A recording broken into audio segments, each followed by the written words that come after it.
সততা থাকতে হবে, বিশ্বাস থাকতে হবে। তা না হলে এইভাবে ব্যবসা করতে পারবে না। তা না হলে এভাবে ব্যবসা করা কখনো সম্ভব না। মিজানের কথা বলতেছি। মিজান হচ্ছে চাঁদপুরের ছেলে। সে একটা ডিব্বাকে মানে হোটেলের সেই কাউন্টার ম্যানেজার বানাইছে। হোটেলে আপনি খাবেন আর টাকা নেবে হচ্ছে একটা ডিব্বা। এরকম একটা ডিব্বা আপনার টাকা নেবে। বিশ্বাস থাকতে হবে ভাই। আপনার ভিতরে মনুষ্যত্ব থাকতে হবে। আপনাকে বিশ্বাস করতে হবে যে মানুষ আসলে টাকা দিয়ে যাবে।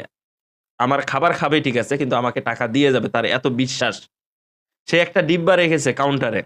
এই আপনি খাবার খাবেন, খাবার খাওয়ার পরে আপনার মন ইচ্ছা মতো খাবারের যে কয় টাকা দাম আপনি এটার মধ্যে রেখে চলে যাবেন। কিন্তু আপনি যদি টাকা না দিয়ে যান, তার আসলে কিচ্ছু করার নাই ভাই। আপনি যদি টাকা না দিয়ে যান, তার আসলে কিচ্ছু করার নাই। কারণ সে বুঝতেও পারবে না যে আপনি টাকা দিছেন না, না দিছেন। কিন্তু তার একটা কথা হলো, এখান থেকে ১০০ হাত দূরে গিয়ে যদি আপনার একটা অ্যাক্সিডেন্ট হয়, সেখানে হাজার, হাজার লক্ষ, লক্ষ টাকা আপনি ব্যয় করবেন। আর এখানে আপনি ৳১০০ কম দিয়ে যাবেন, আপনি আসলে পার পাবেন না। তার এটা বিশ্বাস যে আপনি খাবার খেয়েছেন, আপনি টাকা দিয়ে যাবেন। একটা ব্যঞ্জন সিগারেটের মাত্র একটা ব্যঞ্জন সিগারেটের মাত্র ৳২০-২২ দাম। আপনি দিনে ৪-৫ টা খেয়ে ফেলেন। অথচ সেখানে আপনার পেটের মধ্যে খিদা লেগেছে, আপনি খাবার খেয়েছেন, আপনি ভাত খেয়েছেন। আপনি টাকা না দিয়ে যাবেন? কখনো এটা করবেন না। তার এটা বিশ্বাস। এইজন্য তিনি একটা ডিব্বা রেখেছে কাউন্টারে। আর এই ডিব্বার মধ্যে আপনি খেয়ে টাকা দিয়ে যাবেন।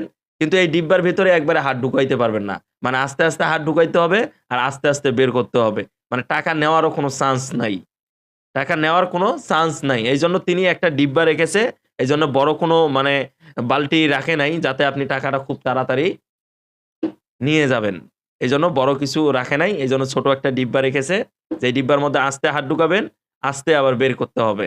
এটাই হচ্ছে গরিবের এক কথায় বলতে গেলে গরিবের বিশ্বাস এবং গরিবের ব্যবসা। রাজধানীর মতো একটি এলাকায় আগারগাঁওয়ের তালতলা নামক একটি এলাকায় এই মিজান তিনি একটি হোটেল দেয়।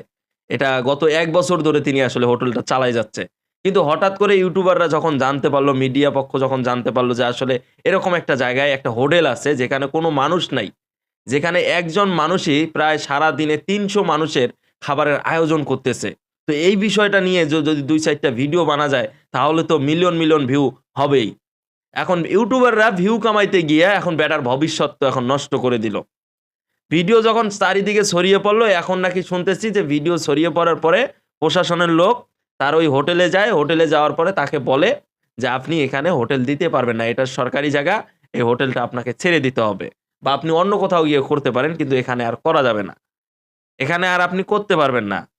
অথচ সেখানে আমরা দেখলাম যে দিনের মধ্যে সকাল ১১টা থেকে শুরু হয়, রাতের ১১টা পর্যন্ত খাবার পাওয়া যায় সেখানে। আমরা যতটুকু শুনলাম। সে সকাল ৮টা বাজে যায়।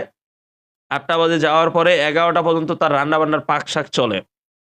এতটুকু চলার পরেও তিনি ১১টা থেকে খাবার শুরু হয়, রাতের ১১টা পর্যন্ত চলে। তার আসলে ৳১,০০০-১,২০০ থাকলেই চলবে, আর বেশি লাগবে না। তার দোকানে অন্য কোনো লোক নেয় না, তাকে ৳৫০০-১,০০০ দিতে হবে। এইজন্য তিনি সবকিছু নিজে একলা করে। তার স্ত্রীকেও তিনি এই তার ব্যবসায় কিন্তু আনে নাই। ইউটিউবাররা তাকে বলতেছে যে, "আপনার তো স্ত্রী আছে। আপনি কেন আপনার স্ত্রীকে আনেন না?" কখনো সম্ভব না। আমার স্ত্রী কেন এখানে আসবে? আমি একলা এই ব্যবসা করব। মিজান কতটুকু সৎ? সে রিক্শাওয়ালা, সেখানে সিএনজি ড্রাইভার, সেখানে মোটর বাইকার মানে বিভিন্ন মানুষ, বিভিন্ন শ্রেণীর মানুষ এসে তার এই খাবারটা খায়। অথচ তাকে এখন বলা হচ্ছে যে, "আপনি আর এখানে এই ব্যবসা করতে পারবেন না। আপনি আর এখানে কোনো ব্যবসা করতে পারবেন না। আপনি এখান থেকে চলে যান।" অথচ তার খাবারটা খুবই ভালো। সে যত কিছু রান্না করে ওখানে সবকিছু তাজা পাই। মানে কোনো ভেজাল নাই। এইজন্য তার ওই খাবারটা সবাই খেতে যায়। মুরগি দিয়ে খাইলে ৳৮০ এবং গরু মাংস দিয়ে খাইলে ৳১০০, শাকসবজি তো আছেই। সবজি দিয়ে খাইলে আরো কিন্তু কম।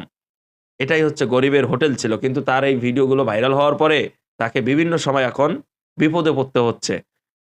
তো অযথা ইউটিউবার ভাইদেরকে বলব, আপনারা ভাইরাল করার আগে একটাবার ভেবে নেবেন যে এই লোকটা আসলে ভাইরাল হওয়ার পরে হয়তোবা বিপদেও পড়তে পারে।